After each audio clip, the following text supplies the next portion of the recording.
নদীর গভীরা সকলে সাঁতার কাটতে কাটতে তারা ঘাটে এসেছে। ঘাটে এসে হঠাৎ রায়ধনী দেখতে পায় তাদের যে বসনগুলি মেলে দিয়েছিল যমুনার পারে তার একটি বসনও সেখানে নাই। তাই রায়ধনী সকলকে ডেকে কয়, ওরে ও ললিতা, ওরে ও বেশুকা, ওরে ও বৃন্দে, ওরে দেখ দেখ আমাদের যে বসনগুলি মেলে দিয়েছিলাম তার একটি বসনও সেখানে নাই রে। সকলে এদিক ওদিক চাইছে, সকলে এদিক ওদিক চেয়ে দেখে তাদের যে বসনগুলি মেলে দিয়েছিল সত্যি সে বসন সেখানে নেই। সকলে এদিক ওদিক খুঁজছে। এমন সময় ললিতা সখী দেখতে পায় কদম্ব বৃক্ষের ছায়া এসে পড়েছে যমুনায়, তার মাঝে বসনগুলি দেখা যায়। তাই ললিতা সখী সকলকে ডেকে কয়, ও রায়ধনী, ওরে ও সখীরা, ওরে দেখ দেখ ওই দেখ কদম্ব বৃক্ষের ছায়া এসে পড়েছে যমুনায়, তার মাঝে বসনগুলি দেখা যায়। এবার সকলে চেয়েছে ওই কদম্ব বৃক্ষের দিকে। রায়ধনী চেয়ে দেখে কদম্বের শাখে শুধু তাদের বসন নয়, কদম্বের শাখের ফাঁকে তাদের প্রাণগোবিন্দ রয়েছে বসে। তাই রায়ধনী সকলকে ডেকে বলে, ওরে সখীরা আর দেরি কেন, এবার আমাদের প্রাণগোবিন্দের কাছ থেকে বসনগুলি চেয়ে নে। তাই সকলে চিৎকার করে ডেকে বলছে, হে প্রাণগোবিন্দ, তুমি আমাদের বসনগুলি অমন করে হরণ করেছো কেন? তুমি কি জানো না তোমাকে পাবার জন্যে আমরা কত কষ্ট করেছি, কত যুগ যুগ ধরে জনম জনম ধরে আমরা তোমার সাধনা করেছি। আর সেই তুমি আমাদের এত কাছে এসে আমাদের বসনগুলি হরণ করে কেন তুমি আমাদের সঙ্গে ছলনা করছো? দাও দাও হে প্রভু, আমাদের বসনগুলি তুমি ফিরিয়ে দাও, আমাদেরকে তোমার চরণে আশ্রয় দাও। আমার গোবিন্দ বলছে, আরে ও সখীরা, আরে ও গোপীরা, যাকে পাবার জন্য তোমরা এত কষ্ট করেছো, যুগ যুগ ধরে জনম জনম ধরে ভালোবেসেছো, সেই তাকে এত কাছে আসবার পরেও তোমরা দূরে রয়েছো কেন? এসো, তোমরা সকলে আমার কাছে উঠে এসো। গোপীরা বলছে, ছি ছি ছি ছি, হে গোবিন্দ, এ তোমার কেমন কথা? আমাদের বসন রয়েছে তোমার কাছে, আমরা যমুনা থেকে উঠব কি করে? আর গোবিন্দ বলছেন, এই সখীরা, তাহলে তোমরা আমায় কেমন ভালোবেসেছো? যাকে পাবার জন্য যুগ যুগ ধরে জনম জনম ধরে ভালো সাধনা করেছ, সেই তাকে এত কাছে পাবার পরে শুধুমাত্র বসনের জন্য তোমরা দূরে থাকবে। এই সখীরা, একটিবার ভেবে দেখো, যেদিন তোমরাই ধরাধামে এসেছিলে সেদিন তোমাদের সঙ্গে পায়খানি বসন ছিল। কোথায় ছিল সেদিন লজ্জা? কোথায় ছিল ঘৃণা? কোথায় ছিল ভয়? এই সখীরা, আমাকে পেতে হলে লজ্জা ঘৃণা ভয় তিন থাকিতে নয়। আমাকে পেতে হলে ওই লজ্জা ঘৃণা ভয়কে দূরে সরিয়ে দিয়ে যদি তোমরা আমার চরণে সমর্পণ হতে পারো তবেই তোমরা আমায় পাবে, তা না হলে পাবে না। ব্রজের গোপীরা বলছে, আমরা কেমন করে তোমার চরণে সমর্পণ হব আমরা তো জানি না, তুমি আমাদের বলে দাও হে গোবিন্দ।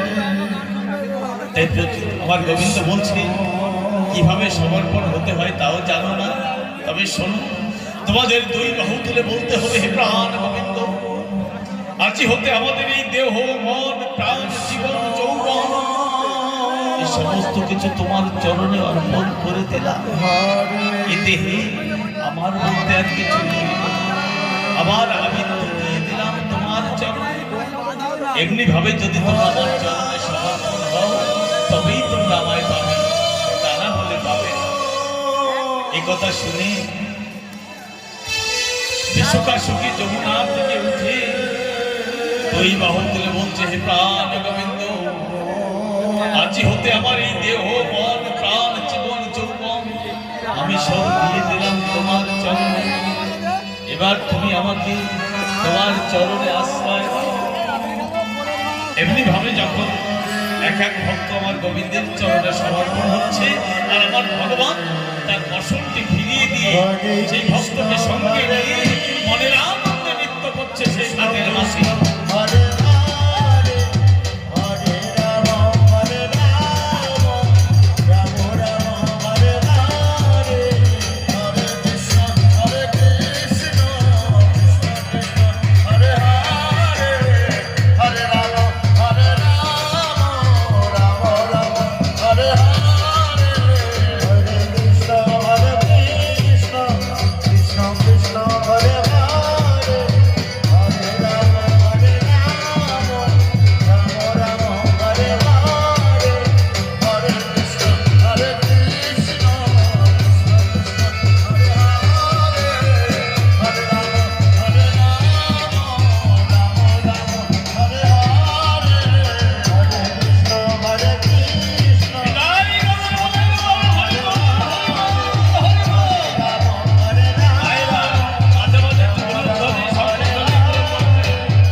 আনন্দ করতে হবে, আনন্দ দিতে হবে, তবে আনন্দ পাবে।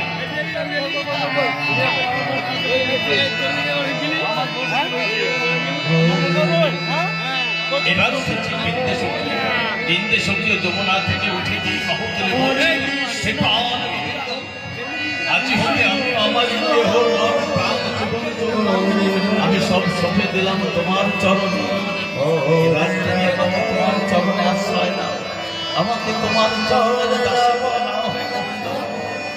তাই এমনি ভাবে এক এক ভক্ত আমার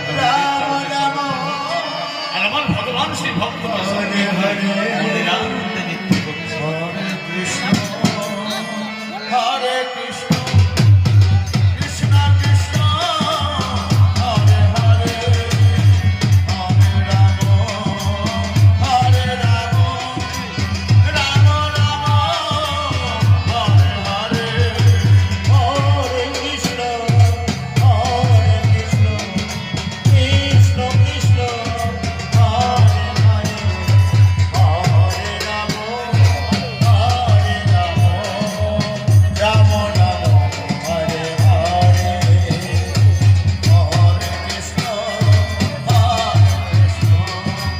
কৃষ্ণ কৃষ্ণ হরে হরে হরে রাম হরে রাম রাম রাম হরে হরে হরে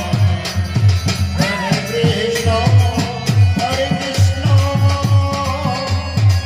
কৃষ্ণ কৃষ্ণ হরে হরে হরে রাম হরে রাম রাম রাম হরে হরে হরে কৃষ্ণ হরে কৃষ্ণ কৃষ্ণ কৃষ্ণ হরে হরে হরে রাম হরে রাম রাম রাম হরে হরে হরে কৃষ্ণ হরে কৃষ্ণ কৃষ্ণ কৃষ্ণ হরে হরে হরে রাম রাম রাম হে গোবিন্দ, এই মানব জন্ম নিয়ে এসেছি এই পৃথিবীর বুকে, তাই তো তোমার নাম আমি বলতে পারি না। ঘরে রয়েছে আমার শাশুড়ি ননদিনী, আমি যে কত ছলে বলে বলে কৌশলে আমাকে যে গোবিন্দের নাম শ্রবণ করতে হয়, তাই তো কত কষ্ট করে এসেছি এই যমুনার ঘাটে তোমায় একটু কাছে পাবার জন্য। কিন্তু সেটাও যদি না পাই, তাহলে এই মানব জন্ম রেখে কি লাভ বলো? তবে এই জন্মে না হয়, পর জন্মে যদি তোমার কৃপা লাভ করতে পারি, সেই আশায় বোধ আজ হইতে আমার এই দেহ মন প্রাণ জীবন যৌবন সবকিছু আমি অর্পণ করে দিলাম তোমার চরণে। আমার আমিত্ব বলতে আরে কিছুই নেই, আমি সব তোমার চরণে দিয়ে দিলাম। ওগো প্রভু, ওগো কৃপাময়, একটি পারের জন্য তুমি আমায় কৃপা করো। এই জন্মে না হয়, পর জন্মেও যেন আমি তোমার কৃপা লাভ করতে পারি। আমার আমিত্ব আমি সব তোমার চরণে দিলাম প্রভু। আমার বসনটি তুমি আমায় ফিরিয়ে দাও। এমনি ভাবে এক এক ভক্ত আমার গোবিন্দের চরণে যখন সমর্পণ হচ্ছে, আর আমার ভগবান মনের আনন্দ সেই ভক্তের বসন ফিরিয়ে দিয়ে আমার ভগবান সেই ভক্তকে সঙ্গে নিয়ে মনের আনন্দে নৃত্য করছে। হরে কৃষ্ণ কৃষ্ণ কৃষ্ণ হরে হরে হরে রাম রাম রাম হরে হরে হরে কৃষ্ণ কৃষ্ণ কৃষ্ণ হরে হরে হরে রাম রাম রাম হরে হরে হরে কৃষ্ণ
সমস্ত গোপীরা তাদের বসন পেল, কিন্তু বসন পায়নি শুধু একটা, সে কি স্বয়ং রায়ধনী তার বসন পায়নি, কারণ রায়ধনী বসন আনতেও চাইনি। কেন আনতে চাইনি না, রায়ধনী আজ মনে মনে খুব মান হয়েছে, এত মান করেছে, তাই মনে মনে বলছে, হে গোবিন্দ, তোমার আমার বসন আমি তোমার কাছে আনতে যাব। তুমি শুধু এ জন্মে নয়, আমাকে জন্ম জন্ম ধরে তুমি শুধু কাঁদিয়ে এসেছো। আর এই তারপর তুমি কিনা তোমার ভক্তের মনোবাসনা পূর্ণ করবার জন্য তুমি আমাকে পাঠিয়ে দিয়েছো ভক্তের ঘরে। তুমি কি জানো না গোবিন্দ, তোমার ভক্তের ঘরে আমরা কত সুখী আছি। দিনন্ত একটি বার তোমার নাম করতে পারে না, নীল যমুনায় যেতে পারে না, নীল গগনের দিকে চাইতে পারে না, নীল বসন পরিধান করতে পারে না। আজ এসেছি কত আশা নিয়ে এই যমুনার ঘাটে তোমায় একটু কাছে পাওয়া যায়, আর সেই তুমি আজ আমাকে যমুনার জলে রেখে ছলনা করে চলেছ। যত খুশি করো ছলনা, চাইবো না তোমার কাছে বসন, প্রয়োজনে আজ এই যমুনায় আমি দেব প্রাণ বিসর্জন। এই বলে মুক্তি ফিরিয়ে চুপটি করে বসে রইলেন রায়ধনী। আর আমার গোবিন্দ রায়ধনীর মান ভাঙাবার জন্যে নানা রকম ছলনা করে চলেছে। কি বলছে? ধীরে ধীরে কাছে এসে বলছে, রাই গো, তুমি মান করেছ, মান ত্যাজ রাই, এই দেখো তোমার বর্ষণ আমি তোমায় দেবার জন্য তোমার কাছে এসেছি। নাও তোমার বর্ষণ নাও। কৃষ্ণ রায়ধনী আজ এত মান করেছে যে গোবিন্দর কোনো ছলনায় আর করবে না। আর আমার গোবিন্দ বলছে, তাই তো আমার রায়ধনী তো খুব মান করেছে, আমি কেমন করে রায়ধনের মান ভাঙাবো? দেখি আরেকটি বার। কাছে কি বলছে, রায় ও রায়ধনী, তুমি কি জানো না আমি এসেছি যমুনায়, সে তো শুধু তোমারই জন্য, তোমার কাছে পাবার আসে। আর সেই তুমি আমাকে দেখে এমন করে মুখ ঘুরিয়ে রইলে আমি কেমন করে থাকি বলো? নাও তোমার বসন নাও, মান ত্যাজ রাই। রায়ধনী আজ এত মান করেছে যে গোবিন্দের কোনো ছলনায় আর ভুলবে না। আর আমার গোবিন্দ চতুরের শিরোমণি, আমার গোবিন্দ বলছেন, রায়ধনী বলে বলে বলছে, রায়ধনী তুমি আমার উপর মান করেছো, আমিও দেখতে চাই কত সময় তুমি মান ধরে রাখতে পারো। তাই আমার গোবিন্দ রায়ধনীকে শুনিয়ে শুনিয়ে বলছে, ও রায়, তুমি ভাবছো তুমি আমায় একাই বেশি ভালোবাসো, তাই না? কিন্তু তা নয় রায়, তুমি আমায় যত ভালোবাসো তার থেকে অধিক ভালোবাসি আমি তোমায়। আজ আমি প্রমাণ করে দেবো এই যমুনায়। তুমি দেখো রায়, এসেছি যমুনায় তোমার কাছে পাবার আসে। আর সেই তুমি যদি এমন করে মুখ ফিরিয়ে রাখো, এই ব্যথা এই যন্ত্রণা আমি আর রাখতে পারছি না। তাই তুমি দেখো রায়, আজ তোমায় ভালোবেসে তোমারই বিরহে তোমায় কাছে না পেয়ে আমি চললাম প্রান্ত জীবার তরে মা যমুনার মাঝে। আসি রায়, বিদায়, চির বিদায়, আসি রায়। এই কথা বলে গোবিন্দ যেই গুটি গুটি পায়ে চলতে শুরু করেছে, রায়ধনী কি থাকতে পারে? ছুটতে ছুটতে কে বলছে, হে গোবিন্দ, এ তুমি কোথায় চলেছ গোবিন্দ? গোবিন্দ বলছে, না না, যেতে চেয়েছিলাম, তবে তোমায় যখন পেয়েছি কেন যাবো মার যমুনায়। এসো রাই, আজ আমরা দুজনেই এই যমুনার ঘাটে মনের আনন্দে নৃত্য করবো, মনের আনন্দে আমরা বিহার করবো। এসো রাই। তাই আমার গোবিন্দ রায়ধনীকে সঙ্গে নিয়ে সেই যমুনার ঘাটে মনের আনন্দে নৃত্য করছে।